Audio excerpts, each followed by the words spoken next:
Assalamualaikum warahmatullahi wabarakatuh. Alhamdulillah, alhamdulillahilladzi khalaqas samawati wal ard fi sittati ayyam thumma istawa 'alal arsy. Ya ayyuhalladzina amanu taqullaha haqqa tuqatih wa la tamutunna illa wa antum muslimun. Amma ba'd,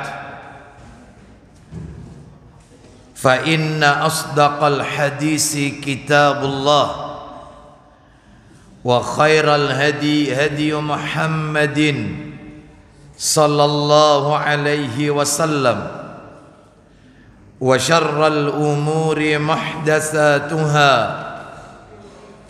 wa kullu muhdatsatin bid'ah wa kullu bid'atin dhalalah wa kullu dhalalatin finnar.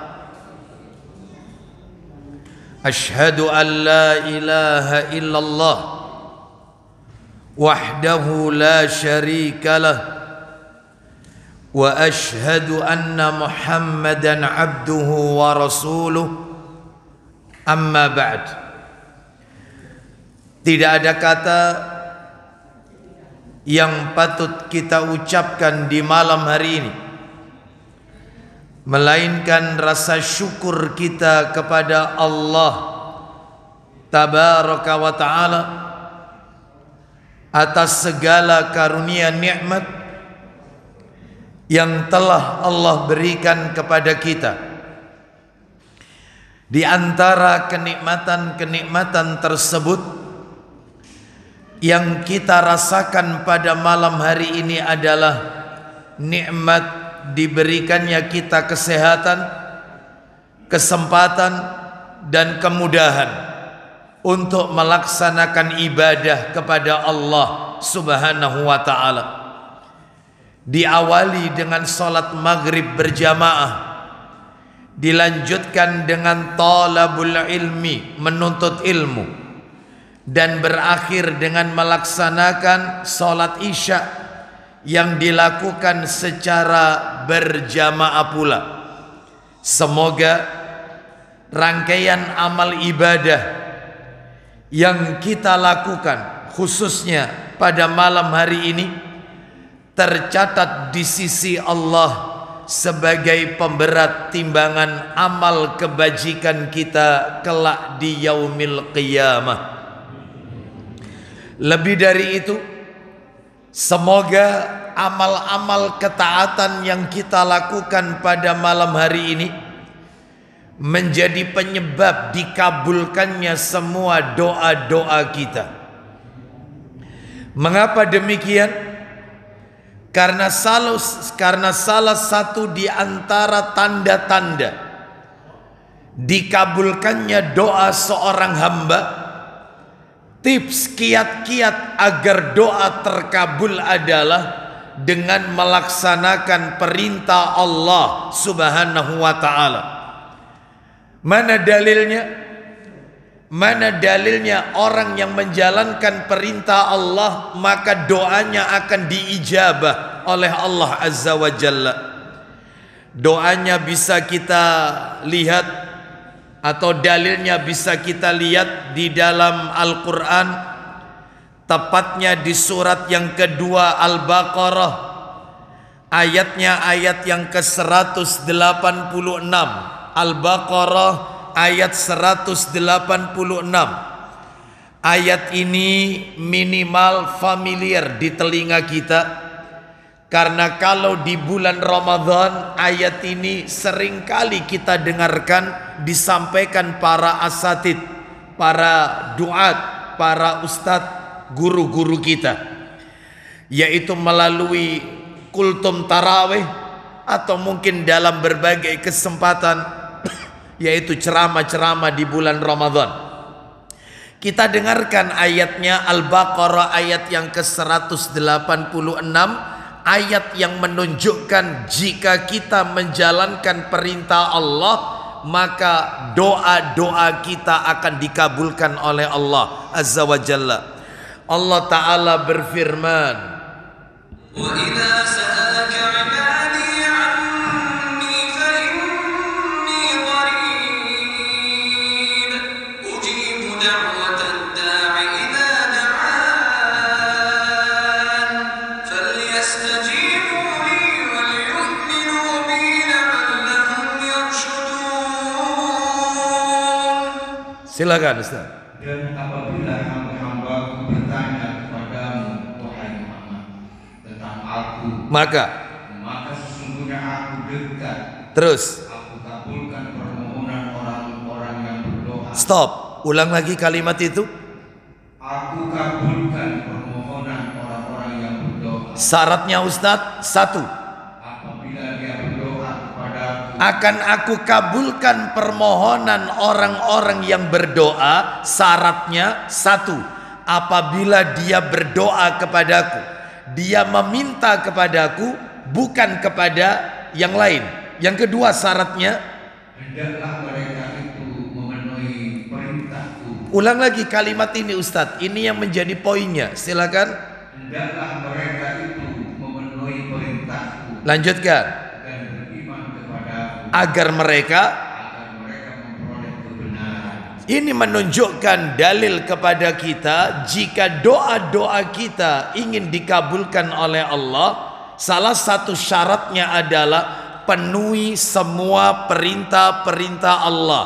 Dan alhamdulillah, malam hari ini kita telah menegakkan perintah Allah. Salat maghrib berjamaah, dengan dilanjutkan talabul ilmi, menuntut ilmi, ini juga perintah. Sebab Nabi bersabda, talabul ilmi faridhatun ala kulli muslimin.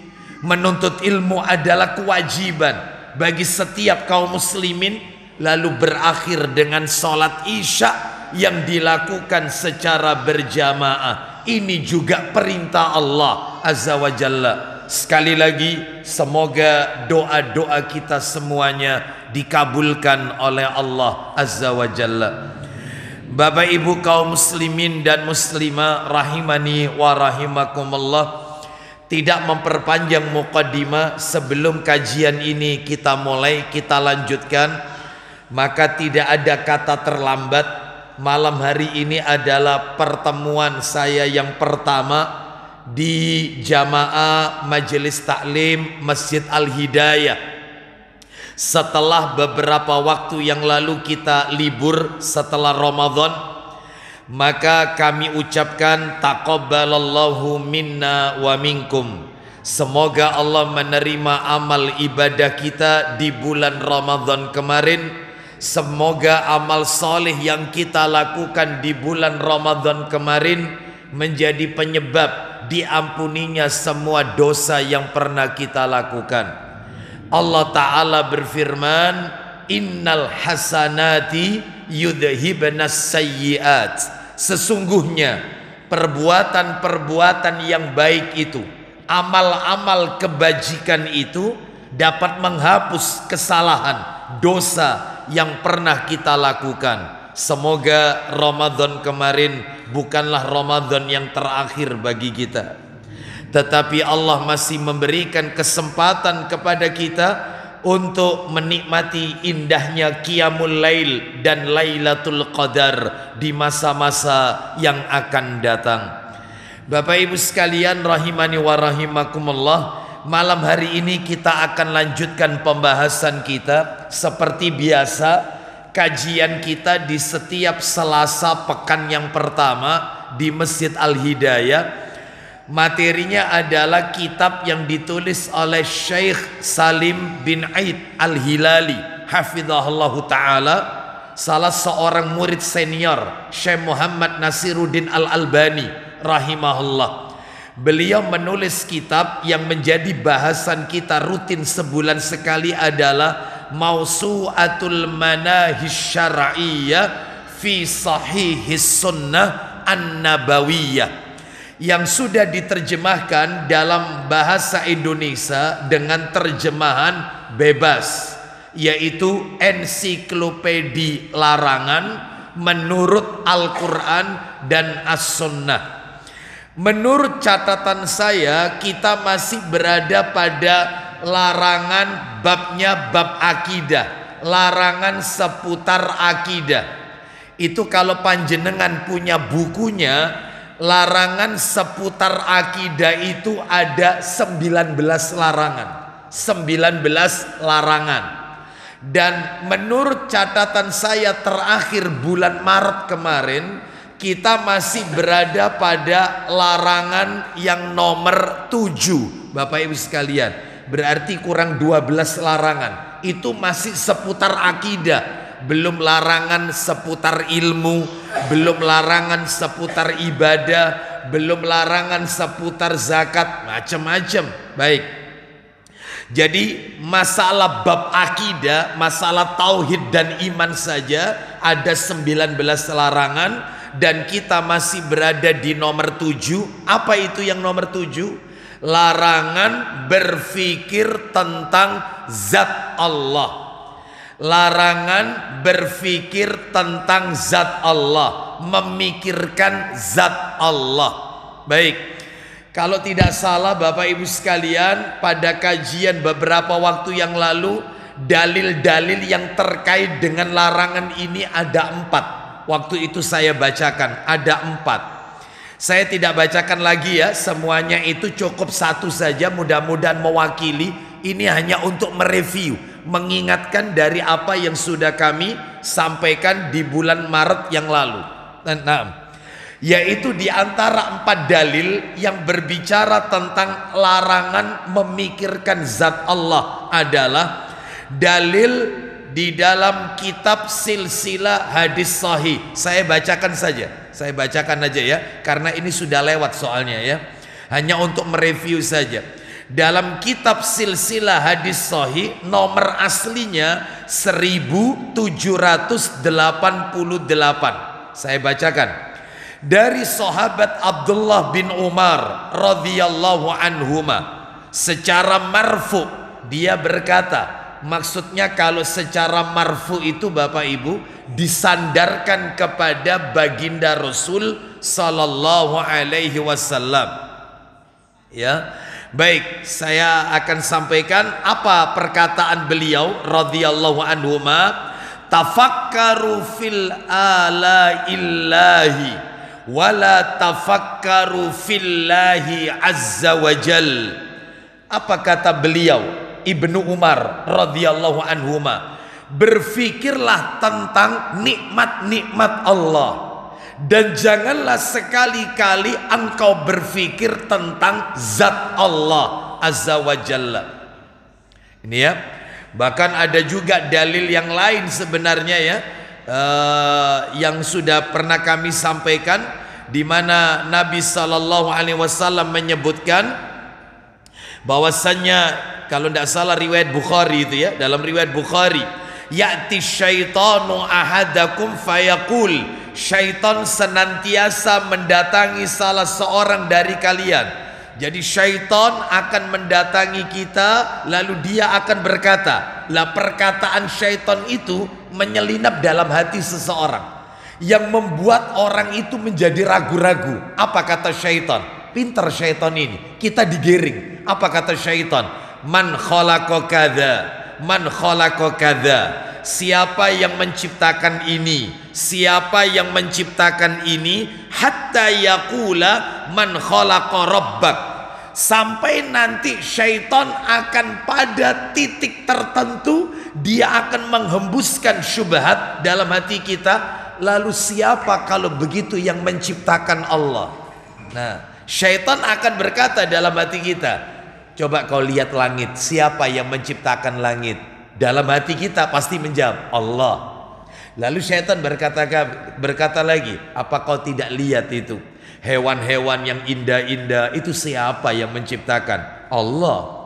Apa kau tidak lihat pemandangan yang indah itu? Siapa yang bisa menciptakan itu? Allah. Terakhir syaitan akan mengatakan, Lalu siapa sebenarnya yang menciptakan Allah? Kata Nabi, kalau kau sudah pada titik itu, faida balaghahu falyasta'id billahi waliyantahi. Jika sampai pada pertanyaan seperti itu, hendaklah orang itu memohon perlindungan kepada Allah dan berhenti untuk memikirkannya. Langsung ta'awud. A'udzubillahi minasyaitonirrajim. Gak usah dipikir. Berhenti, gak usah dipikir. Alihkan kepada yang lain. Karena ini syaitan memunculkan was-was. Intinya Bapak Ibu, intinya dari dalil-dalil yang kami sampaikan pada kajian sebelumnya adalah intinya Allah itu pencipta bukan makhluk. Allah itu pencipta bukan makhluk, ya. Maka berdasarkan dalil-dalil yang sudah kami sampaikan kajian sebelumnya, ada 6 poin yang akan kita angkat, 6 poin yang akan kita bahas, 6 poin. Kalau tidak salah kita sudah berada di poin yang nomor 3. Mudah-mudahan Bapak Ibu yang mencatat, kita sudah sampai di poin 3. Apa itu 6 poin? Poin yang pertama, saya akan sampaikan tentang makna dan hakikat was-was. Apa sih was-was itu? Was-was ialah. Nah, begitu. Ini yang pertama ini, ya. Jadi was-was itu pikiran jelek yang terlintas. Pikiran jelek yang terlintas. Ya, seperti itu, atau bisikan-bisikan halus yang lembut yang sumbernya itu adalah dari syaitan. Baik. Jadi makna hakikat was-was. Yang kedua adalah sumber datangnya was-was. Was-was itu muncul dalam hati kita, sumbernya dari mana? Dan waktu itu sudah saya sampaikan, sumbernya ya cuma 2. Yang pertama dari jin dan syaitan. Itu dalilnya dalam Al-Quran. Jin dan syaitan itu ada di dalam Al-Quran, suratnya Al-An'am ayat 112. Kita dengarkan ya, Al-An'am 112. Tolong disiapkan Ustadz untuk mengingat aja. Al-An'am 112. Al-An'am 112. Allah Ta'ala berfirman,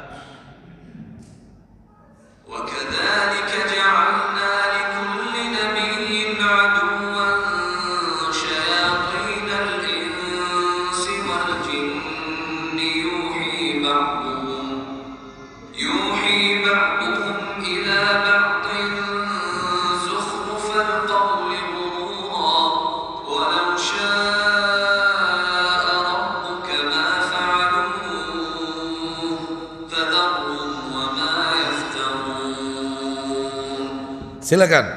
Dan demikianlah utus setiap nabi kami menjadikan musuh yang terdiri dari setan-setan. Setan-setannya dari kalangan apa Ustadz? Lanjut. Manusia dan jin. Nah, setiap nabi pasti kami jadikan yaitu untuk mereka musuh yang terdiri dari setan-setan manusia dan jin. Lanjut. Sebagian mereka membisikkan kepada sebagian yang lain perkataan yang indah sebagai tipuan. Stop sampai di situ aja. Dari sini sudah jelas Bapak Ibu sekalian, bahwasanya sumber datangnya was-was itu ya cuma 2. Yang pertama jin dan syaitan, yang kedua dari manusia. Mana dalil yang lain? Saya yakin Bapak Ibu pasti hafal ayat ini. Allah Ta'ala berfirman di dalam Al-Quranul Karim. Coba ditebak ya, ini surat apa kira-kira? Allah Ta'ala berfirman,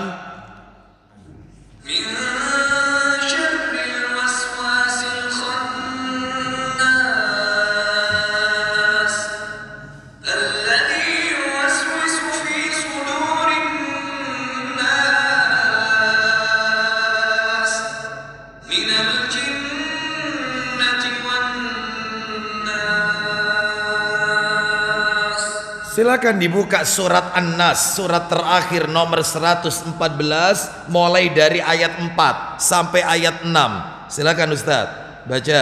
Dari kejahatan bisikan setan yang bersembunyi. Lanjut. Yang membisikkan kejahatan ke dalam dada manusia. Terakhir. Dari golongan jin dan manusia. Jadi kalau ditanya sumbernya was-was itu datang dari mana? Ya dari 2. Yang pertama dari jin dan syaitan, yang kedua dari manusia. Sekarang kita masuk materi nomor 3. Ini cuman mengulang ya dari materi bulan Maret beberapa waktu yang lalu. Yang ketiga, was-was yang dihembuskan syaitan macamnya ada 7 Bapak Ibu. Dan ini sudah saya sampaikan ini. Was-was yang dihembuskan oleh jin, oleh syaitan, itu macamnya ada 7. Apa saja itu? Yang pertama, was-was yang dihembuskan syaitan dalam masalah akidah. Dalam masalah akidah. Contohnya apa? Seperti yang kami baca di awal kajian tadi, yaitu syaitan menghembuskan dalam dada manusia, siapa yang menciptakan ini, siapa yang menciptakan ini. Kita lihat pemandangan, syaitan berkata, siapa yang menciptakan pemandangan ini? Kita pasti jawab dalam hati, Allah. Ketika melihat tumbuh-tumbuhan yang bagus, pasti dia masuk akan berkata, siapa yang menciptakan tumbuhan ini? Maka kita jawab Allah. Saat kita melihat pantai lautan yang indah, Masya Allah, pasti syaitan datang, dia akan berkata, siapa yang menciptakan ini? Kita jawab lagi dalam hati Allah. Ujung-ujungnya terakhir dia akan berkata, lalu siapa kalau begitu yang menciptakan Allah? Nah ini makanya kita tidak boleh memikirkan zat Allah, nggak boleh. Baik, jadi ini dalam masalah akidah. Yang kedua, dalam masalah ibadah atau sholat. Dalam masalah ibadah atau sholat, maka yang seperti ini banyak sekali Bapak Ibu sekalian godaannya. Di antara yaitu hembusan waswas syaitan yang menyebabkan seseorang itu ketika sholat tidak tumak nina, tidak khusyuk. Banyak di antaranya yaitu syaitan menyebabkan kita pada saat kita sholat lupa jumlah rakaat. Nah seperti itu, lupa jumlah rakaat, seperti itu. Atau lupa ayat yang kita baca. Nah seperti itu. Ini dalilnya sudah kami bacakan waktu itu semuanya ya. Ada lagi di antara tipu daya syaitan ketika orang itu sholat, yaitu dijadikan orang itu mengingat sesuatu yang tadinya dia lupa, maka dia ingat pada saat sholat. Allahu Akbar. Ya Allah, tak tekek kuno memang. Kunci, uang, ya, atau sesuatu yang kita lupakan. Nah ini dalilnya adalah di dalam hadis yang diriwayatkan oleh Bukhari dan Muslim. Kita lihat lagi, ada tipu daya syaitan itu ketika seseorang itu sholat, yaitu sering menoleh ke kanan atau menoleh ke kiri, atau melirik ke kanan atau melirik ke kiri. Nah itu, misalnya ketika sholat Allahu Akbar, maka dia memandang ke arah kanan atau kiri misalnya, ya, ke atas, lihat cicak itu ya, itu.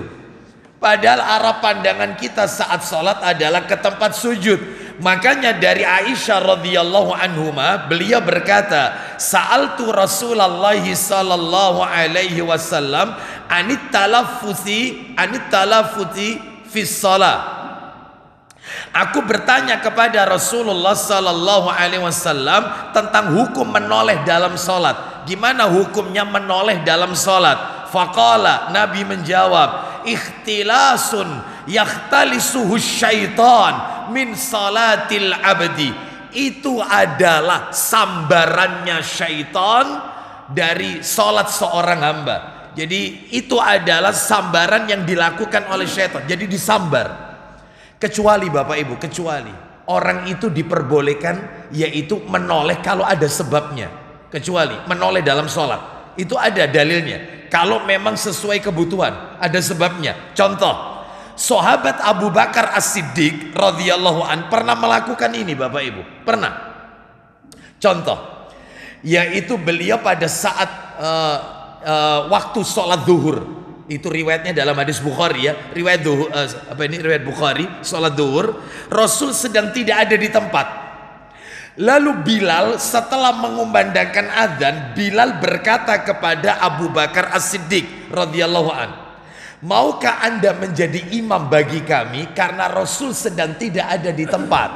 Kalau Anda bersedia, maka akan kami kumandangkan iqamah.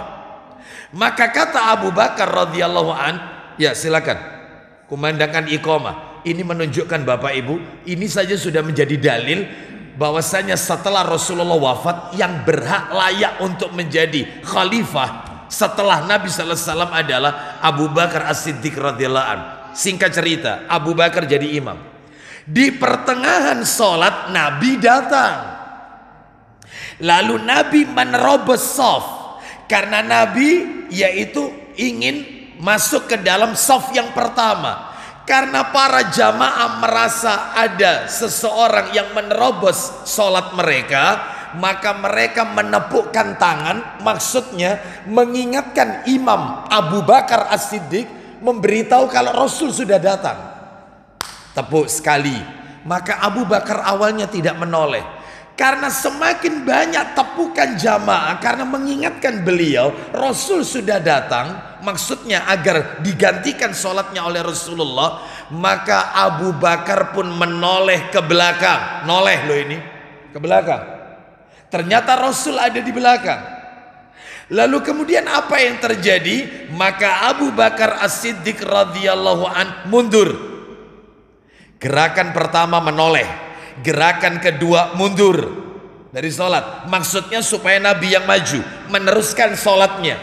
Ternyata Bapak Ibu sekalian, apa yang terjadi? Nabi memberikan isyarat dengan jarinya atau tangannya supaya Abu Bakar meneruskan sholatnya. Dan Abu Bakar menoleh lagi, isyarat tangan Nabi. Gerakan ketiga itu menoleh lagi. Rasul melakukan gerakan satu, memberikan isyarat, meneruskan. Ini gerakan di luar sholat ini, gerakan di luar sholat. Lalu kemudian karena Abu Bakar merasa dipercaya untuk meneruskan sholat, sedangkan makmumnya utusannya Allah, maka Abu Bakar mengangkat kedua tangan memuji Allah. Bacaan di luar sholat, alhamdulillah, memuji Allah dan mengangkat tangan. Gerakan yang keempat, ini di luar sholat semua ini gerakannya. Makanya panjenengan kalau sholat fardu atau sholat sunnah, panjenengan lagi sholat mendapatkan kabar baik. Misalnya anaknya datang, Pak aku ranking 1, ya, maka boleh mengangkat tangan alhamdulillah. Ibu-ibu misalnya putranya datang, Ma aku lihat papa nikah lagi ma. Ini kira-kira gimana ini? Kira-kira mengangkat tangan atau tidak kira-kira? Memuji Allah, ini berita baik atau berita duka ini? Lu berita baik. Kenapa? Karena suaminya mengikuti Maka sebagai seorang istri ketika mendengar ini mengangkat tangan, alhamdulillah. Perkara setelahnya pingsan terserah. Ya, mungkin setelah sholat kaget ya. Baik, ya. Kita lanjutkan. Kan tidak ada dalil harus minta izin dulu. Kita lanjutkan. Ya, berhenti sholatnya. Teruskan sholatnya. Nah, baik. Kita lanjutkan cerita tadi. Maka setelah mengangkat tangan memuji Allah, sahabat Abu Bakar As-Siddiq radhiyallahu an tetap mundur. Nabi maju ke depan, meneruskan sholatnya sahabat Abu Bakar As-Siddiq radhiyallahu an. Setelah selesai sholat, orang yang pertama kali ditegur oleh Nabi adalah sahabat Abu Bakar As-Siddiq radhiyallahu an. Apa kata Nabi? Bukankah aku telah memberikan isyarat untuk kau teruskan sholatmu? Kenapa kau mundur? Apa jawaban Abu Bakar radhiyallahu an? Tidak pantas bagi anak Abu Quhafa. Nah itu ya julukan Abu Bakar As-Siddiq radhiyallahu an. Tidak pantas bagi anak Abu Quhafa untuk menjadi imam sholat, sementara makmumnya utusannya Allah. Anda yang layak untuk menjadi imam. Baik, kelar. Nasihat Nabi kedua, teguran Nabi kedua. Kenapa kalian para makmum menepukkan tangan? Apabila terjadi sesuatu pada imam, kalian kalau mengingatkan imam, maka ucapkan subhanallah. Adapun menepukkan tangan itu berlaku untuk wanita. Sejak saat itu syariat berlaku.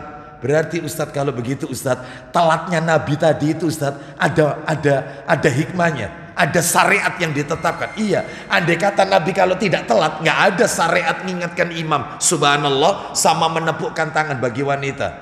Berarti kalau begitu telatnya Nabi yaitu membawa masalah, tapi telatnya panjenengan ya enggak bawa ya. Maka dalam hal ini beda kita dengan Nabi. Yang Nabi lakukan itu syariat untuk umatnya. Kembali, adapun menepukkan tangan untuk ibu-ibu mengingatkan imam bukan begini ya, bukan begini, tetapi punggung tangan yang ditepuk ya, bukan begini telapak tangan dengan telapak tangan, tetapi begini. Wallahu a'lam bishawab. Jadi Bapak Ibu sekalian, menoleh boleh kalau ada kepentingan, boleh. Terus godaan syaitan, was-was syaitan ketika orang itu sholat, diantaranya adalah suka menguap, merasa ngantuk, angot terus, itu masuk itu. Ya, awalnya dia nggak pernah menguap, ternyata begitu Allahu Akbar. Terus setelah salam enggak, itu syaitan. Gimana caranya orang ini ngantuk ketika sholat, dan itu dalilnya ada dalam riwayat Tirmidzi Bapak Ibu. Kita lanjutkan, yaitu was-was syaitan ketika orang itu sholat, masih sholat ini, was-was dalam masalah sholat. Di antaranya adalah yaitu seseorang yang ketika sholat sofnya tidak rapat. Kenapa? Karena soft yang tidak rapat akan menjadi celahnya syaitan. Nah, oleh karena itu Bapak Ibu sekalian, maka salah satu bentuk gangguan syaitan adalah soft sholat yang tidak rapat. Maka rapatkan, kecuali ketika musim pandemi beberapa waktu yang lalu ya, karena memang ini untuk menghilangkan mudarat. Kita lanjutkan, dan diantara yang lain terakhir waswasnya syaitan adalah ketika orang sholat melewati orang yang sedang sholat. Makanya Nabi mengajarkan kalau kau sholat, kata Nabi, idza kana ahadukum yusalli fala yada' ahadan yamurru baina yadayhi. Apabila kalian sedang sholat, maka jangan dibiarkan orang lewat di depanmu, jangan dibiarkan. Fa'in aba falyuqatilhu. Maka jika dia tidak mau dilarang atau dicegah, maka pukullah dia. Fa'inna ma'ahul qarin. Maka sesungguhnya bersama orang itu yaitu syaitan. Pukul. Seperti itu ya. Jadi ini menunjukkan bahwasannya ketika sholat carilah sutra terdekat seperti tiang dan seterusnya. Baik Bapak Ibu sekalian, jadi ini was-was yang nomor 2 dalam masalah ibadah, terutama masalah sholat. Adapun yang ketiga, ada was-was itu yang dihembuskan oleh syaitan dalam masalah hubungan laki-laki dengan perempuan. Ya, laki-laki dengan perempuan. Apa kata Nabi? Ini dalilnya juga sudah saya bacakan kajian sebelumnya. Apa kata Nabi? La taliju alal mughibat. Janganlah kalian masuk kepada perempuan-perempuan yang ditinggal oleh suaminya. Jadi rumah-rumah wanita yang rumah itu tidak ada suaminya, jangan masuk. Fa inna syaitana yajri min ahadikum majrad dam. Karena sesungguhnya syaitan itu mengalir pada diri kalian sama dengan mengikuti aliran darah. Jadi kalau kita tetap memaksa masuk, apalagi dia sendirian wanita itu, biasanya ada saja syaitan dalam hati. Ijenan rek. Waduh, itu, nah itu, ya itu. Anaknya mana Bu? Ya, anak saya sekolah Pak. Sekolah, sepi berarti omai. Mulai syaitan. Makanya mohon maaf. Seorang laki-laki ketika melewati seorang wanita, di mana wanita itu sendiri, maka tidak boleh mengucapkan salam karena menghindarkan fitnah. Kecuali kalau wanita itu sekumpulan, sebagaimana Nabi pernah melewati sekumpulan kaum wanita, Nabi mengucapkan salam. Yang sedikit mengucapkan salam kepada yang banyak, itu aturannya. Yang dikit kepada yang banyak, bukan yang banyak kepada yang dikit. Bukan. Makanya kalau ada sekelompok wanita, ada seorang ustadz atau seorang laki-laki lewat, assalamualaikum, seperti itu, nggak apa-apa. Tapi kalau wanita itu seorang diri, nggak boleh. Nggak boleh. Karena suara wanita bisa menimbulkan fitnah, ya. Maka dalam hal ini jadi aturannya Bapak Ibu yang berkendara nyampaikan salam kepada orang yang berjalan. Itu aturannya dalam hadis itu. Terus orang yang sedikit menyampaikan salam kepada orang yang banyak. Orang yang berjalan nyampaikan salam kepada orang yang duduk. Begitu aturannya. Anak muda nyampaikan salam kepada orang yang tua, lebih tua. Itu aturan yang Nabi ajarkan. Baik, yang sedikit kepada yang banyak. Baik, kita lanjutkan. Sekarang yang nomor 4, was-was dalam masalah sodaqoh. Was-was dalam masalah sodaqoh. Di antaranya firman Allah yaitu surat Al-Baqarah ayat 268 mengajarkan kita kikir takut miskin. Kikir takut miskin. Nah, dihantui kita kalau bersedekah, nanti kamu kurang lo hartamu, ya seperti itu. Tetapi Bapak Ibu sekalian, kalau untuk urusan yaitu bukan di jalan Allah, maka dia yaitu mengeluarkan hartanya tanpa perhitungan. Nah, makanya Bapak Ibu harus tahu definisi boros itu apa sih? Harus tahu ini definisi boros. Kadang-kadang kita salah mendefinisikan boros itu. Katanya para alim ulama, saya bacakan 4 pendapat ulama definisi boros. Perhatikan baik-baik. Boros itu kata para ulama diantaranya 1. Menurut Ibnu Mas'ud, sahabat berarti ini, Ibnu Mas'ud dan Ibnu Abbas radhiyallahu anhuma, beliau berkata, boros itu bahasa Arabnya tabdzir. Boros itu kan ada ayatnya itu Bapak Ibu sekalian, wala tubadzir tabdzira innal mubadzirina kanu ikhwanasyayatin wa kana syaitanu lirabbih kafura. Janganlah kamu menghambur-hamburkan hartamu secara boros. Apa boros itu? Katanya Ibnu Mas'ud dan Ibnu Abbas radhiyallahu anhuma, boros itu adalah menginfakkan sesuatu pada jalan yang keliru. Berinfak pada jalan yang salah. Itu namanya boros. Kita lihat lagi ulama yang lain. Mujahid rahimahullah, beliau berkata, boros itu adalah seseorang, ya, seandainya seseorang menginfakkan seluruh hartanya pada jalan yang benar, maka itu bukan pemborosan. Hartanya dikuras habis untuk diinfakkan di jalan Allah. Itu bukan boros, bukan. Akan tetapi sebaliknya, seseorang yang menginfakkan 1 mud saja. 1 mud itu seukuran 2 telapak tangan orang dewasa. Hartanya diinfakkan sebesar 1 mud, 2 telapak orang dewasa, pada jalan yang keliru, maka itulah yang namanya boros. Miliaran kita keluarkan kalau di jalan Allah itu tidak boros, sampai habis hartanya nggak boros. Tapi sedikit, seperak 2 perak kita keluarkan untuk maksiat, untuk membantu sesuatu yang dosa, maka ini yang namanya boros, sekalipun kecil nilainya. Oh itu ya. Terus Qatadah rahimahullah berkata, yang namanya boros itu adalah menginfakkan harta, mengeluarkan nafkah dalam berbuat maksiat kepada Allah di jalan yang keliru. Jadi dia mengeluarkan harta tujuannya untuk maksiat. Untuk maksiat. Contohnya banyak sekali Bapak Ibu sekalian, banyak sekali. Ya, di antaranya Bapak Ibu sekalian yaitu bersedekah atau memberikan nafkah untuk perbuatan-perbuatan yang menyimpang dari ajaran Rasul sallallahu alaihi wasallam. Maka ini nggak boleh kita bantu yang kayak begini. Sama dengan kita tolong menolong dalam hal dosa dan maksiat. Ya, nggak boleh.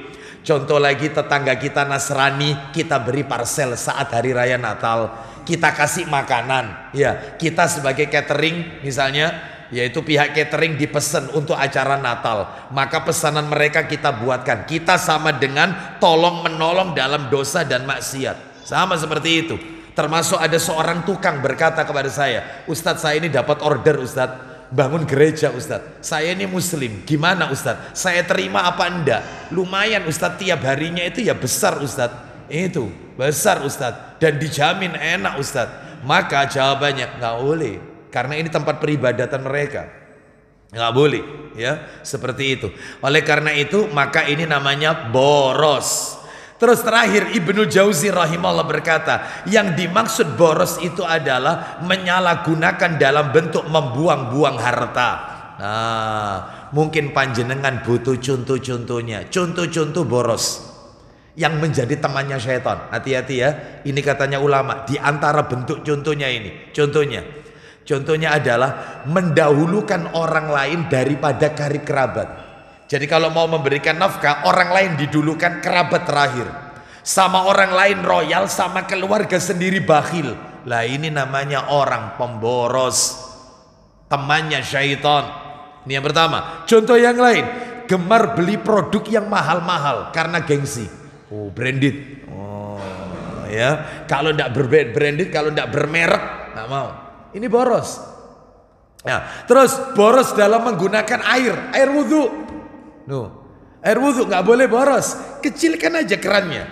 Sebab apa? Sebab kalau terlalu besar pada saat kita mengusap kepala, ya, maka air itu akan mengucur, yaitu dengan deras dan terbuang. Ya, maka harus hemat menggunakan air. Terus suka menyisakan atau membuang makanan. Yang kayak begini. Ya, membuang makanan. Terus senang beli barang yang tidak perlu, terutama ibu-ibu ini. Ya. Senang beli barang yang tidak perlu. Ya, ngelumpukno, apa nyusu. Itu ya, beli panci, beli ini nggak dipakai padahal. Ya. Apa alasannya mesti satu? Kon duwe anak wedok, meni-meni iki ya kanggo gawe anakmu. Loh, nek rabi dan seterusnya. Ternyata anaknya nikah ya tetap tidak dibawakan. Ya, makanya kalau ada istri seperti ini saat dia wafat, masukkan sekali ke kuburannya sekali. Barangkali itu jadi bekalnya dia. Sekalian. Kalau ingin jadi dapat pahala, infakkan supaya dimanfaatkan oleh orang dan kita dapat fadilahnya. Seperti itu. Jangan suka membeli sesuatu yang beli terus gak digawe. Kan banyak orang seperti ini. Suka beli tapi gak dipakai. Oh itu. Sandal itu kaki kita berapa? Jumlahnya 2. Sandalnya 10 pasang. Tuh bayangkan, gitu ya. Kan ini boros listrik, pulsa, bensin, gas dan lain-lain. Memiliki hobi yang mahal biayanya. Contohnya kayak apa? Punya hobi biaya mahal. Mugi. Ya, betul tidak? Oh iya. Gitu ya. Saya punya teman hobinya mancing. Ternyata mancingnya kelas internasional. Mancing bukan Indonesia, Arizona. Mancing ini, iya, foto-fotonya ditunjukkan. Itu mancing harganya mulai dari yang sekian puluh juta sampai ratusan juta. Pancing tok. Ya Allah, mahal-mahal. Sepeda, ada nggak hobi sepeda? Oh itu. Terus sibuk memenuhi kebutuhan sekunder. Merokok, itu boros orang merokok itu. Ya. Itu karena dia membakar uangnya. Baik. Terus mengeluarkan harta untuk ritual ibadah yang mengarah kepada kesirikan, kebid'ahan dan maksiat. Waliyadzubillah. Baik Bapak Ibu sekalian, sebelum kita lanjutkan, kita dengarkan kumandang adzan Isya, ya. Setelah itu kita lanjutkan. Wassallallahu ala nabiyyina wa ala alihi washabihi wasallam. Silakan.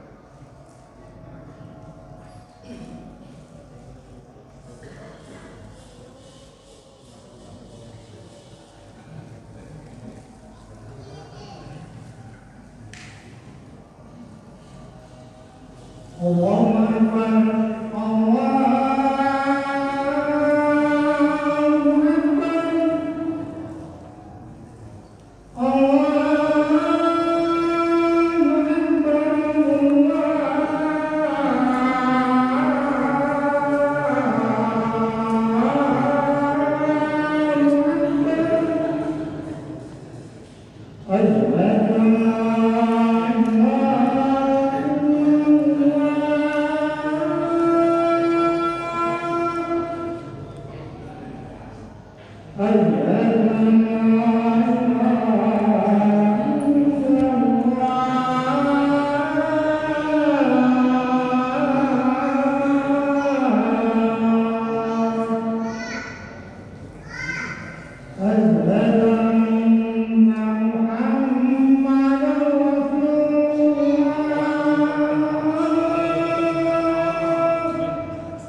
حي على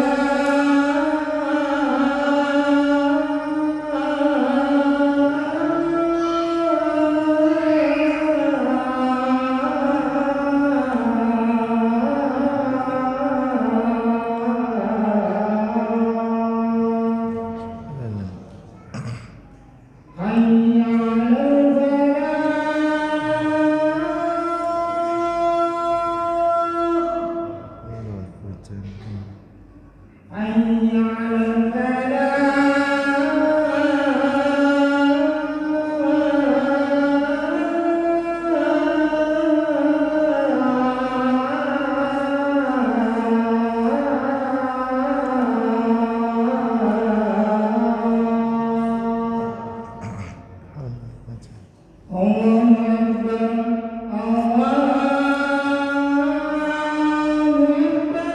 الله أكبر الله أكبر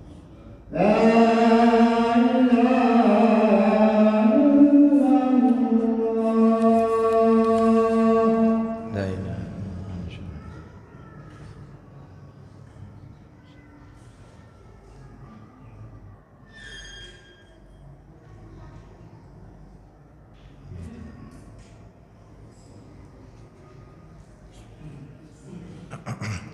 Alhamdulillah wassalatu wassalamu ala Rasulillah wa ba'd. Kita lanjutkan Bapak Ibu sekalian. Yang kelima dalam masalah jihad. Dalam masalah jihad, saya bisa minta tolong diambilkan tafsir Ibnu Katsir surat Ali Imran surat nomor 3. Kita lihat di sini aja ya. Ayatnya ya, surat 3 Ali Imran ya.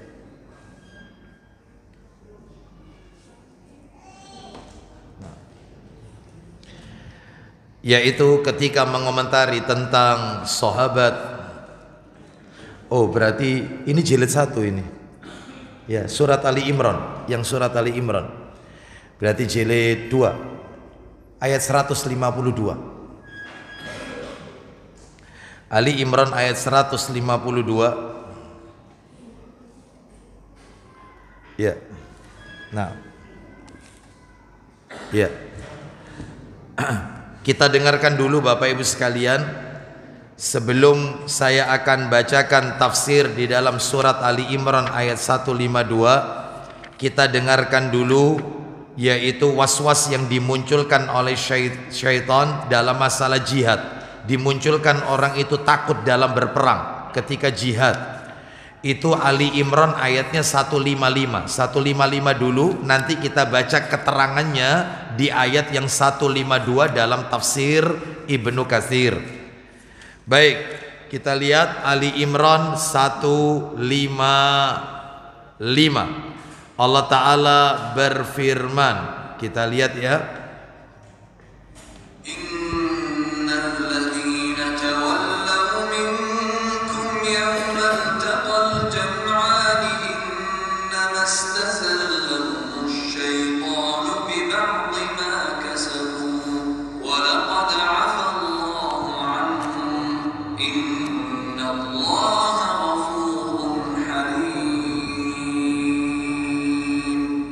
Ya, silakan.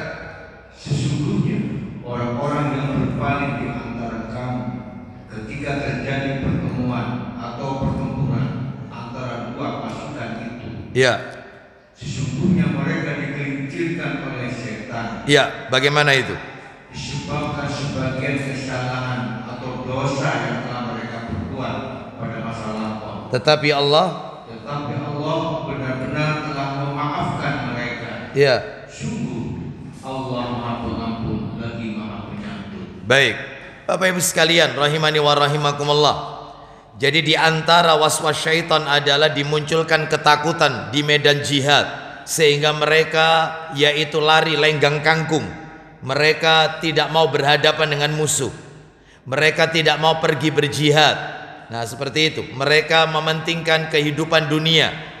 Ya, baik daripada akhirat. Sekarang kita akan dengarkan Bapak Ibu sebuah kisah yang ada di dalam tafsir Ibnu Katsir, yaitu kisah tentang sahabat Utsman bin Affan radhiyallahu an, di mana beliau tidak mengikuti perang Uhud. Beliau tidak hadir dalam perang Uhud. Bahkan ketika perang Badar tidak datang. Lalu bagaimana dengan cerita ini? Kita dengarkan. Sebab ada sebagian orang itu memakai cerita ini untuk menjelek-jelekkan sahabat Utsman bin Affan radhiyallahu an. Ya.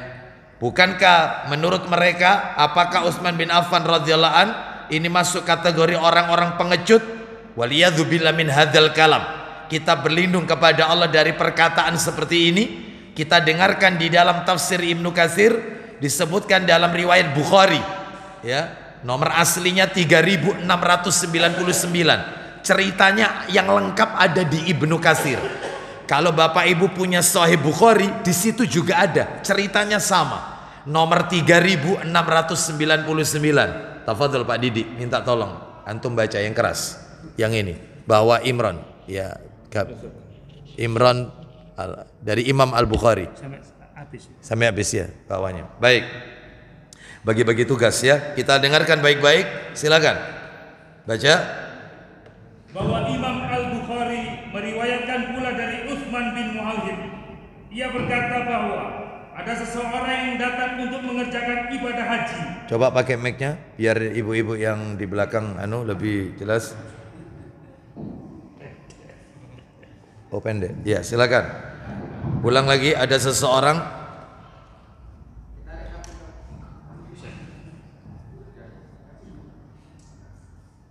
Nah, ya cukup. Ya. Silakan.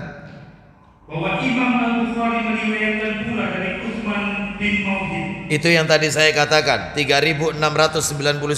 Agak jauh dikit mic-nya, silakan. Ia berkata bahwa ada seseorang yang datang untuk mengerjakan ibadah haji. Terus. Lalu ia melihat sekelompok orang yang sedang duduk-duduk. Terus. Kemudian ia berkata, apa kata orang itu? siapakah mereka yang duduk-duduk itu? Siapa mereka yang sedang duduk-duduk itu? Lanjut. Mereka menjawab, mereka adalah kaum Quraisy. Mereka yang duduk-duduk itu adalah orang-orang Quraisy. Ternyata di antara orang yang duduk-duduk itu ada pemimpinnya. Ada pemimpinnya. Silakan lanjut. Siapa yang tua itu? Siapakah orang yang tua itu? Tanyanya, mereka menjawab, Ibnu Umar. Yang tua itu adalah Ibnu Umar, anaknya Umar bin Khattab radhiyallahu an. Ya, sedang diitari oleh orang-orang Quraisy. Ya, dia ada di dalam masjid ini ceritanya. Lanjut teruskan. Setelah itu ia langsung mendatangi Ibnu Umar seraya berkata, apa kata orang itu kepada Ibnu Umar? Menarik ini pertanyaannya. Silakan. aku ingin bertanya kepadamu Stop. tentang sesuatu. Aku ingin bertanya kepadamu tentang sesuatu. Bapak Ibu kalau pengen jelas ada di Bukhari. Orang yang bertanya ini orang Mesir. Orang dari Mesir ini yang tanya ini. Tanya kepada Ibnu Umar. Aku mau tanya kepadamu tentang sesuatu. Lanjut.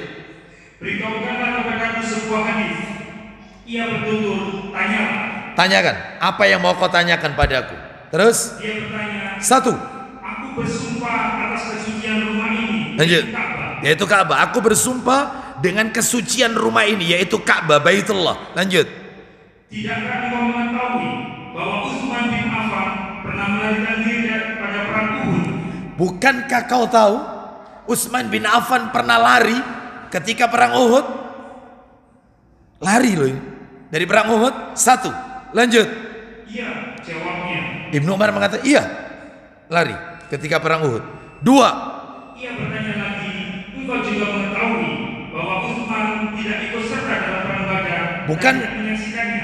Bukankah kau tahu, bahkan kau juga menyaksikan Utsman bin Affan radhiyallahu an saat perang Badar juga tidak ikut. Perang Badar setelah itu kan perang Uhud kejadiannya. Badar dulu baru Uhud. Perang Uhud lari, perang Badar nggak ikut menemani Rasul. Lanjut terus. Iya, jawabnya. Kata Ibnu Umar, iya, memang.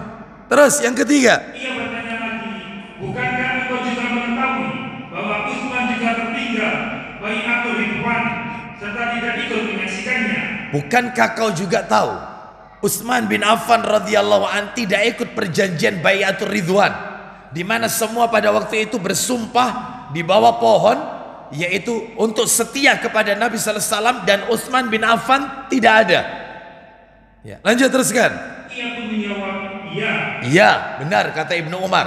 Terus Setelah itu Ibnu Umar berkata, bertakbir seraya mengatakan, Ibnu Umar bertakbir, Allahu Akbar, Allahu Akbar.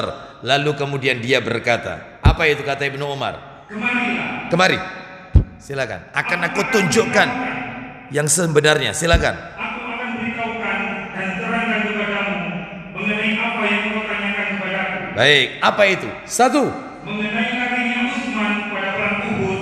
kenapa Utsman bin Affan radhiyallahu anhu kok lari dari perang Uhud? Bukankah ini tadi ayatnya mengatakan bahwasanya tidak boleh lari dari medan jihad? Terus apa alasannya?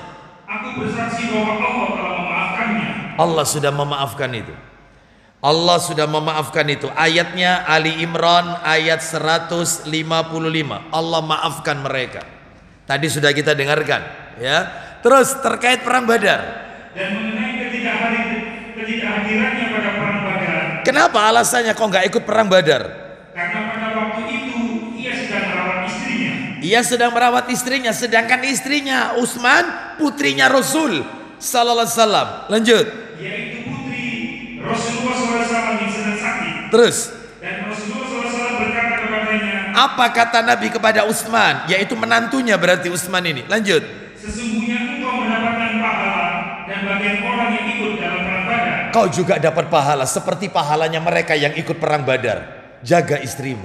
Nabi yang menyuruh, makanya dia nggak ikut perang Badar. Oh, makanya jangan beranjak dari masjid ini dulu ya, supaya nggak muncul nanti ya pemahaman yang salah. Itu alasannya. Terus yang ketiga, kenapa kok tidak hadir pada saat perjanjian Bai'atur Ridwan? Silakan. Sedangkan ketidakhadirannya pada waktu Bai'atul Ridwan, maka seandainya ada seseorang di kota Mekah ini yang lebih mulia dari Utsman, Maka niscaya beliau akan mengutusnya menggantikan kedudukan Utsman. terus, Maka beliau mengutus Utsman. nah, terus kemudian. Maka terjadilah Bai'atul Ridwan. Maka ketika Nabi mengutus Utsman bin Affan radhiyallahu an ke negeri Mekah, untuk ke Mekah, runding dengan orang-orang Mekah, maka Nabi melakukan perjanjian Bai'atur Ridwan, janji setia. Nah, seperti itu. Sedangkan waktu itu Utsman nggak datang. Kenapa? Karena memang disuruh oleh Nabi ke Mekah. Terus lanjut. Setelah kepergian Utsman ke Mekah, kemudian Nabi SAW bersabda Ya. dengan mengangkat tangan kanannya, Terus. "Inilah tangan Utsman." Ini tangan Utsman ya. Ini mewakili Nabi, mewakili Utsman. Utsman ke Mekah disuruh sama Nabi untuk melakukan perjanjian dengan orang-orang Mekah. Ini tangannya Utsman. Lanjut. Setelah itu beliau, yaitu Ibnu Umar, menepukkan tangan kiri beliau ke tangan kanannya seraya bertutur, Terus. "Inilah tangan Utsman." Inilah tangan Utsman. Lanjut. Dan pergilah sekarang dengan membawa fakta ini bersamamu. Baik.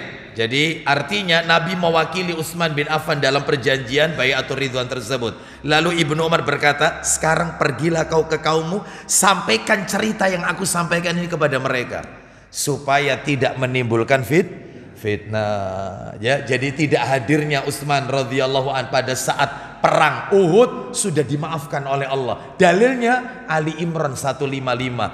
Tidak hadirnya ketika perang Badar, jaga istrinya.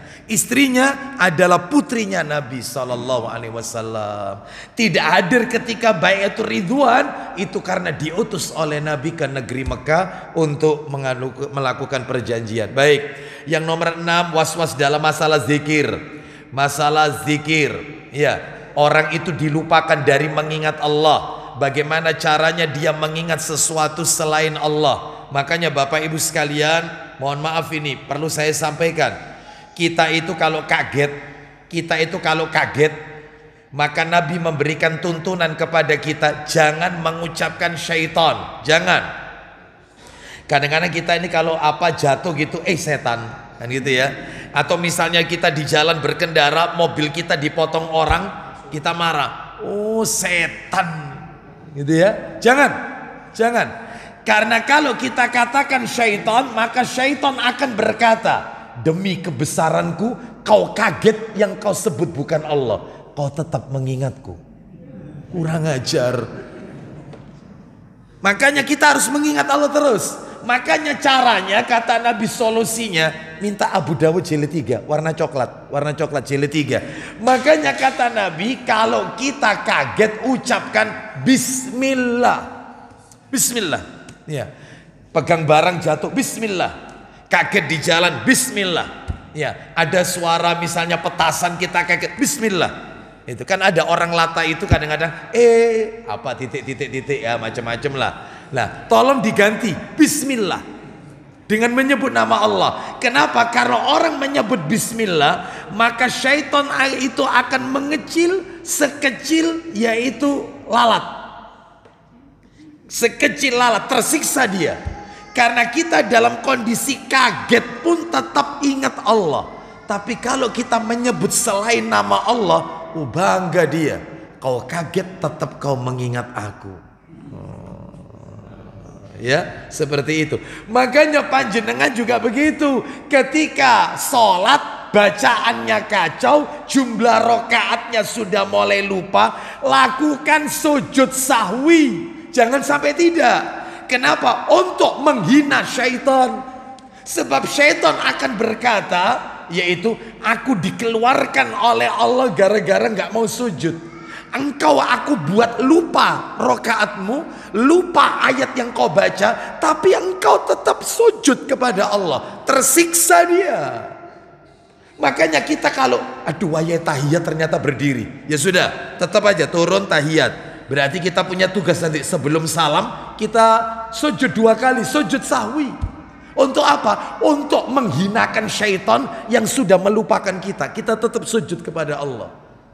Faham sampai di sini Bapak Ibu? Mana dalilnya yang tadi terkait masalah kaget baca bismillah? Itu Abu Dawud nomornya 4982. 4982. Ini Ustaz, silakan dari Abu Malik. Silakan Ustaz. Ayo. Abu Malik, silakan.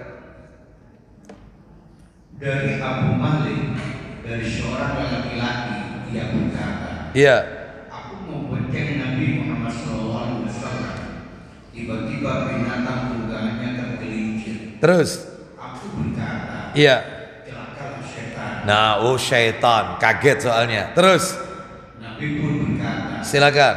janganlah engkau katakan celakalah setan. Kenapa? Karena jika engkau berkata demikian, Maka syaitan itu setan itu akan membesar hingga seperti rumah. rumah besarnya. Terus lanjut.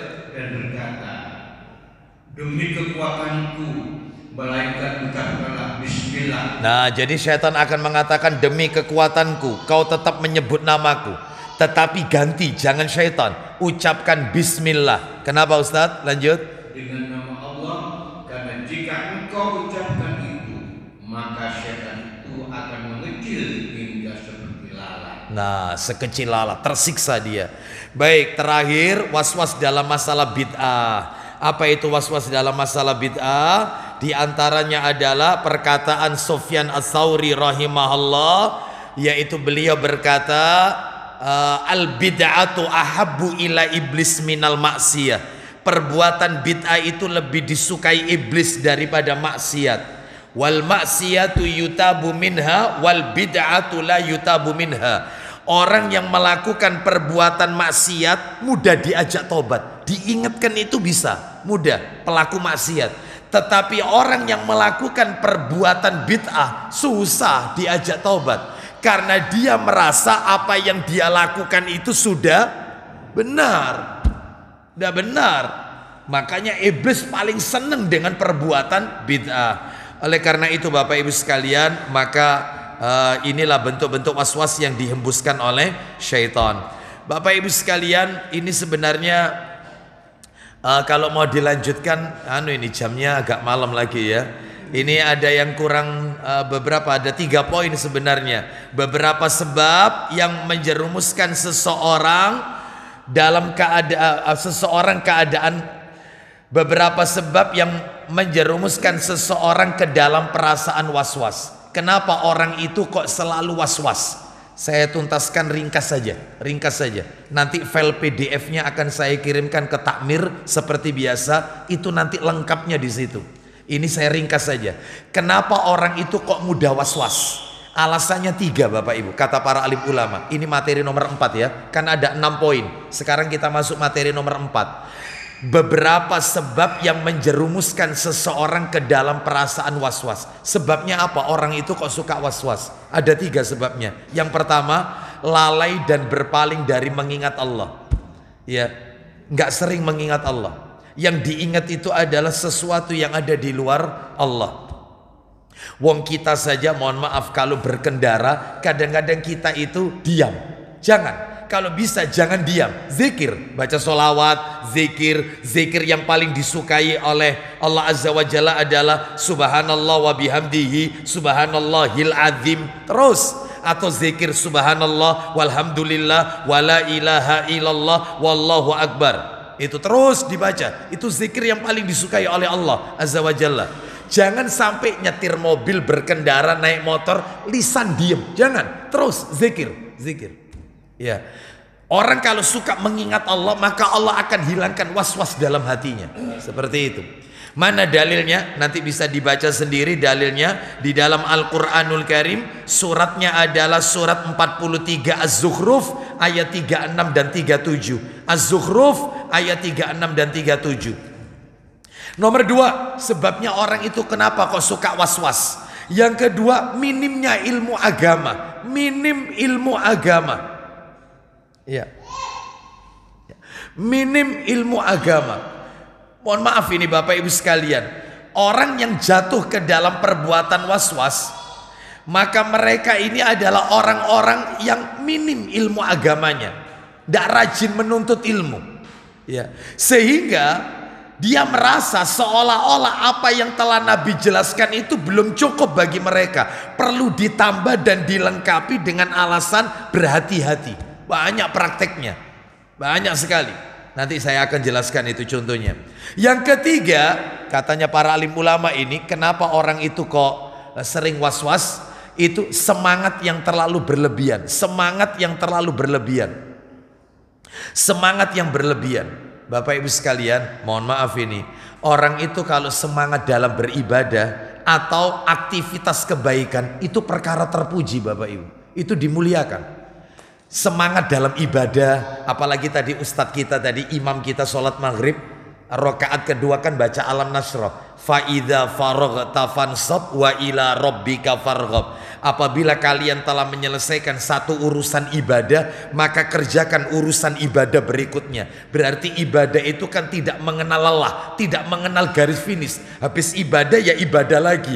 Habis nuntut ilmu, setelah ini sholat isya. Setelah sholat isya masih ada zikir. Setelah zikir ba'diyah isya. Ba'diyah isya selesai pulang ke rumah, masih ada waktu ngapain nonton televisi yang tidak bisa menambah pahala kita, pundi-pundi pahala. Mending baca Quran, mending zikir, mending membuka kajian ustadz-ustadz kita di media sosial untuk mengingatkan kita negeri akhirat. Itulah ibadah. Maka orang yang semangat kayak begini itu terpuji Bapak Ibu, terpuji. Lah terus masalahnya apa? Namun bila dengan alasan semangat lantas dengan perasaan was-wasnya dia berlebihan dalam ibadah, inilah sesuatu yang terlarang. Contohnya ketika sholat takbiratul ihram diulang-ulang supaya tambah mantap. Nah ini kan salah itu. Kan ada orang itu takbir Allahu Akbar, Allah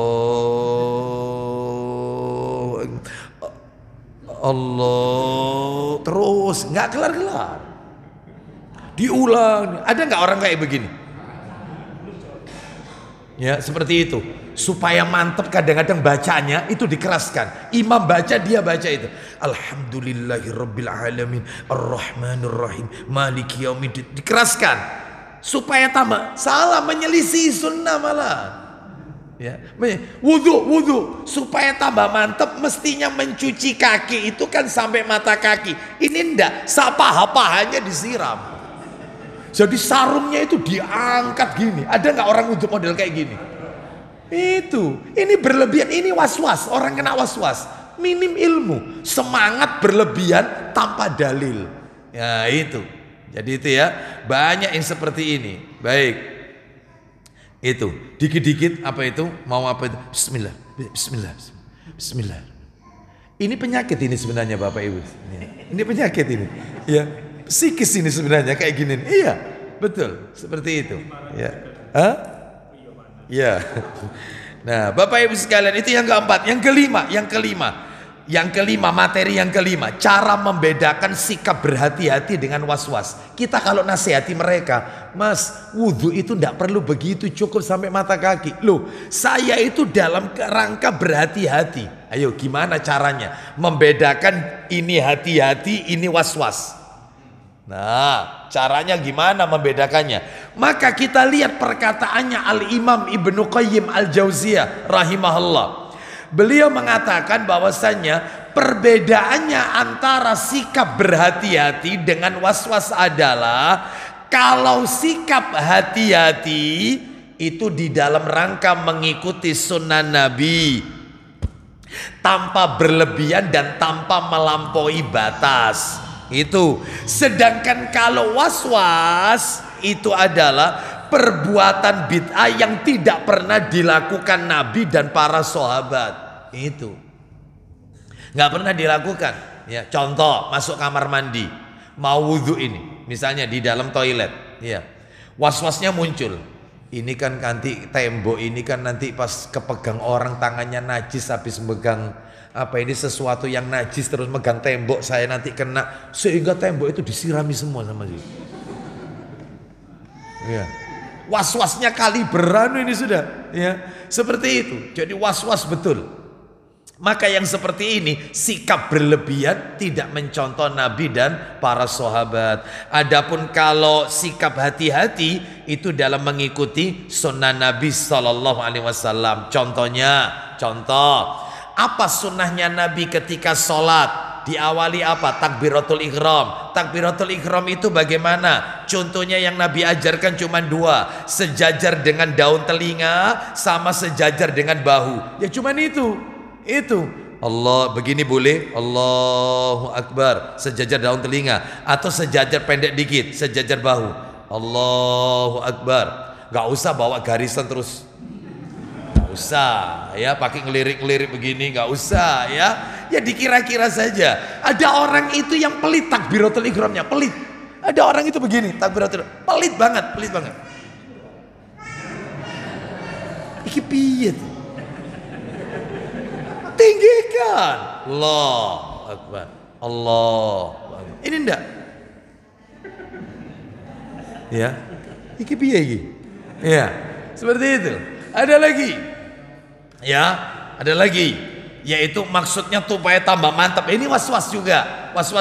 Contoh was-was, yaitu ketika sedekap, Allahu Akbar, megang pinggir. Ya. Ini supaya tambah mantap karena ini adalah hati. Betul, hati di sini.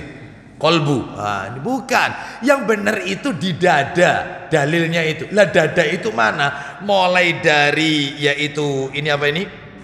Ulu hati sampai ke leher, ini adalah wilayah dada. Dan itu berlaku juga untuk ibu-ibu. Sama. Ada lagi orang sholat itu supaya tambah mantap begini modelnya. Ini was-was juga ini. Allah.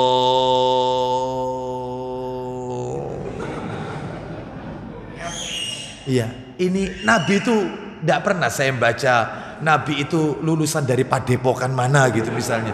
Itu kok pakai kayak model mau pencak gitu loh.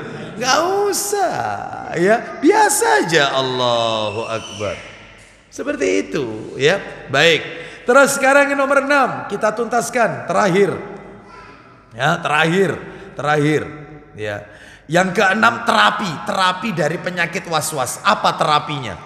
Terapi dari penyakit was-was. Orang kalau sudah kena penyakit was-was, ya, maka terapinya Bapak Ibu sekalian ada 6. Yang pertama ruqyah, diruqyah.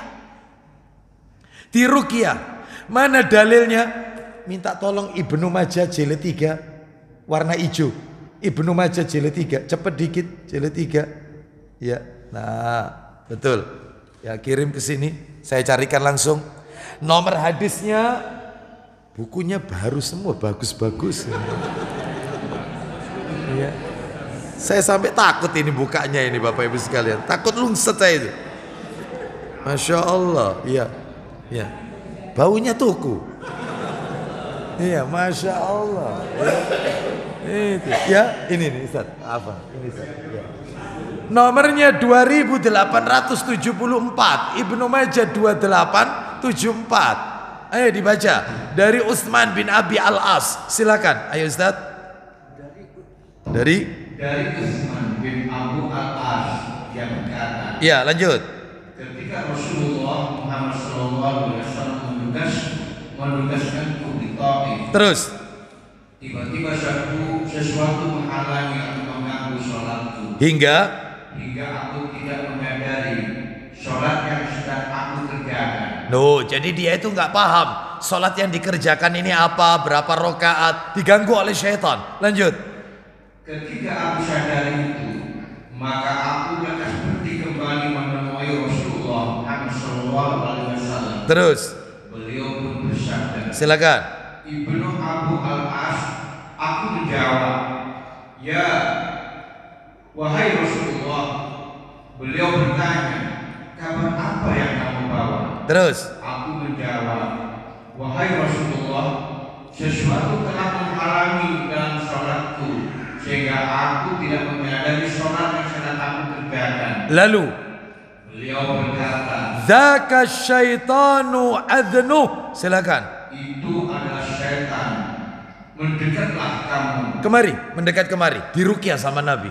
Karena sering diganggu syaitan, sering lupa jumlah rakaat, sering lupa ayatnya, bahkan tidak sadar ini sholat apa. Seperti itu, sering diganggu. Maka sama Nabi, kemari.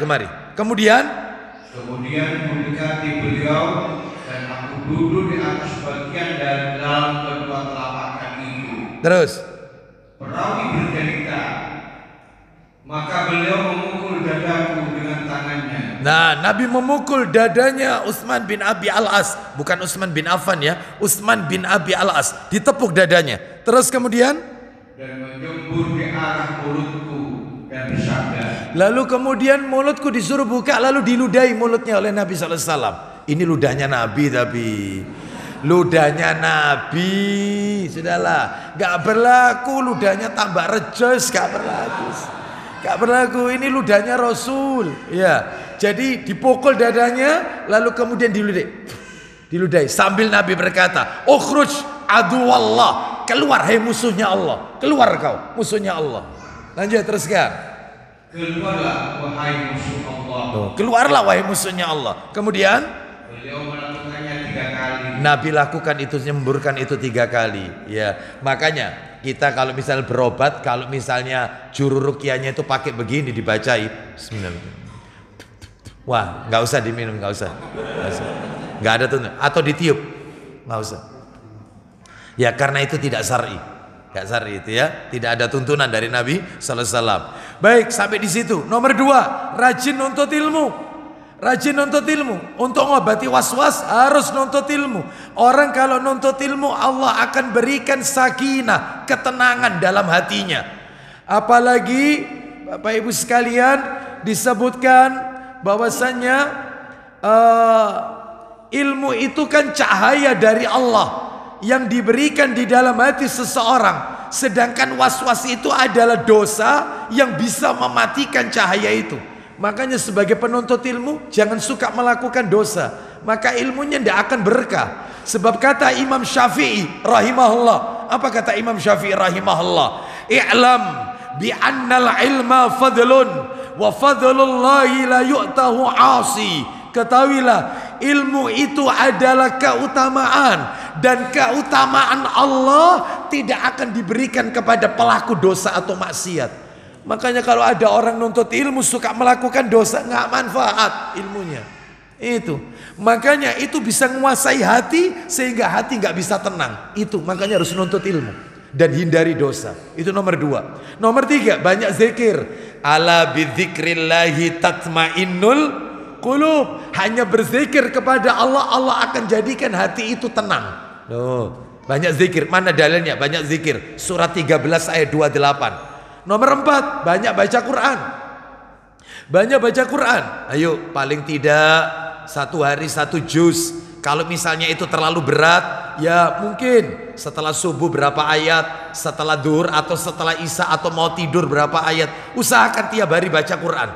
Supaya apa? Untuk Allah akan memberikan kepada kita ketenangan. Mana dalilnya? Quran itu sebagai obat. Ya obat hati, ya obat zahir. Zahir ya batin. Itu surat Al-Isra ayat 82. Al-Quran itu sebagai syifa, yaitu sebagai obat. Surat 17 ayat 82. Nomor 5, tidak boleh menuruti waswasnya. Jangan dituruti. Jangan dituruti. Jangan dituruti. Setan itu pinter. Ketika kita sergap ngaji, sudah mulai ngaji, apa kata setan dalam hati? Dasar setan. Apa katanya? Kamu itu ngajimu belum bener.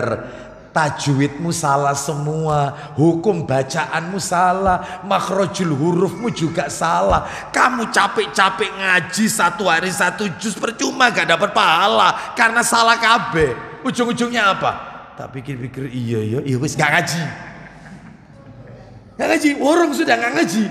Itu setan. Contoh lagi sholat, Allahu Akbar. Dosamu banyak. Terus kamu pikir kamu sholat ini dosamu akan diampuni Allah, dihapus oleh Allah. Banyak kamu mestinya taubat. Banyak dosa-dosa kepada manusia, kepada orang tua. Sudah kamu minta maaf, percuma kamu sholat kalau kamu tidak minta ridhonya orang tua. Ujung-ujungnya, iya ya, tidak sholat. Tidak sholat. Lu sampai saya pernah ketemu orang, maaf ini, kemarin saya ceritakan di Taman Aloha, di perumahan Taman Aloha, saya ceritakan bab masalah haji. Ada orang itu dia keliling Eropa. Kemana? Orang kaya memang, orang kaya. Keliling Eropa sudah, dia mengatakan negeri manapun dia sudah injak dengan kakinya. Asia, Eropa semuanya. Saya tanya, Mekah Madinah sudah Pak? Lah itu Ustadz yang belum. Lu kenapa? Saya itu terus terang Ustadz, bukan saya tidak mampu. Saya haji plus. Menghajikan saya, istri, anak-anak saya, seorang tua saya. Mampu saya Ustadz, haji plus. Lah terus kenapa kok tidak berangkat? Saya itu Ustadz sering dengar cerita. Katanya ada orang itu ketika haji tidak bisa lihat Ka'bah. Itu katanya ada orang pergi haji di sana lumpuh, tidak bisa sampai tidak bisa 5 waktu ke Masjid Nabawi, tidak bisa ke makam Nabi, tidak bisa ke Raudhah. Padahal berangkat sehat karena dia pernah melakukan dosa. Dosaku iki seake Ustaz, makanya aku iki wedi-wedian pas di sana terus dihukum sama Allah, gak bisa lihat Ka'bah. Loh ya ini kena bujuk syaitan, ya gak budal-budal.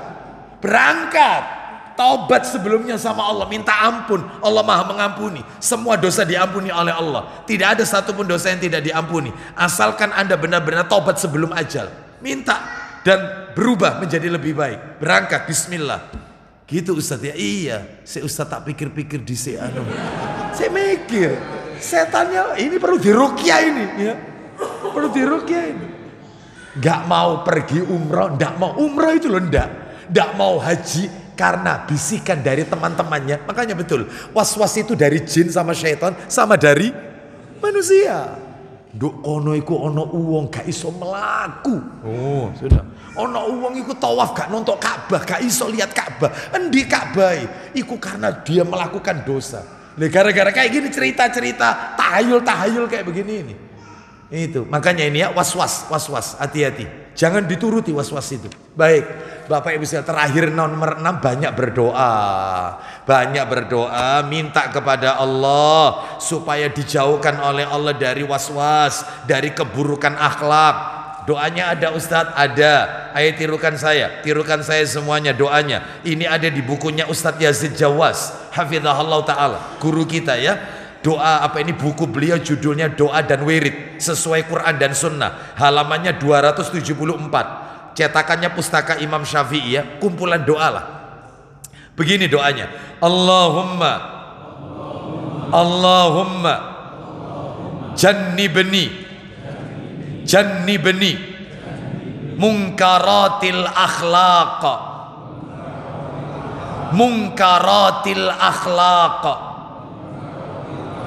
wal ahwa wal a'mal wal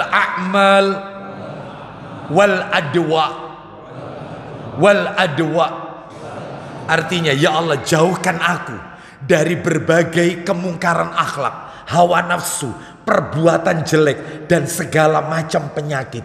Ini termasuk semua macam penyakit, hindarkan ya Allah. Baik. Oleh karena itu Bapak Ibu sekalian, sebagai penutup kajian kita, sebagai penutup kajian kita adalah bahwasannya kalau panjenengan dalam hati selalu muncul kata-kata siapa yang menciptakan Allah, setelah kita digiring oleh syaitan, siapa menciptakan ini, siapa menciptakan ini, terakhir setan berkata siapa yang menciptakan Allah, judul materi kita kan jangan berpikir dengan zat Allah. Kalau sudah sampai pada taraf itu, maka yang harus panjenengan lakukan sesuai dalil.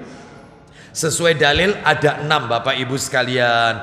Apa saja itu? Dalilnya sudah saya sampaikan, tidak perlu kita buka. Yang pertama, baca surat Al-Ikhlas. Dibaca Al-Ikhlas. Qul huwallahu ahad, Allahus samad, lam yalid wa lam yulad wa lam yakul lahu kufuwan ahad. Ini nomor 1. Nomor 2, meludah ke arah kiri 3 kali.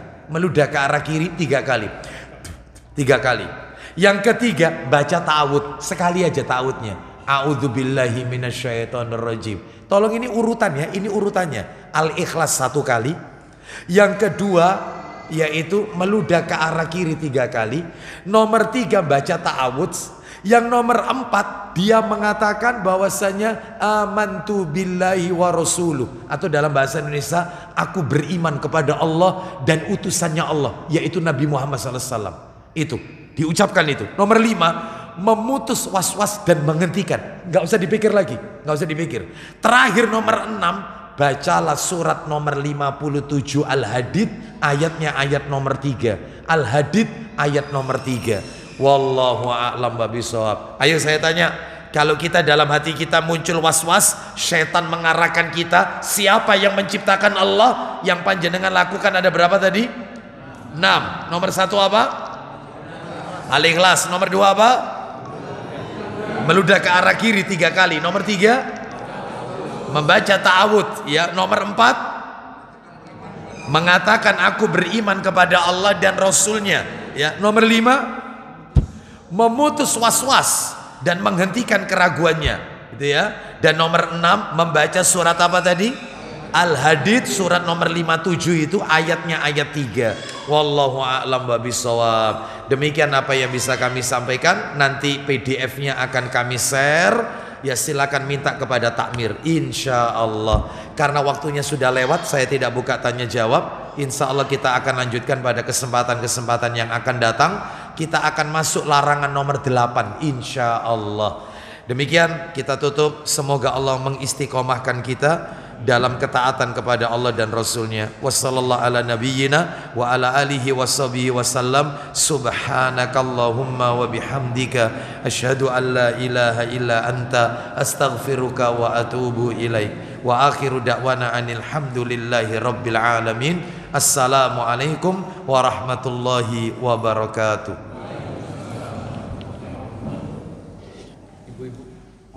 Ibu-ibu, bapak-bapak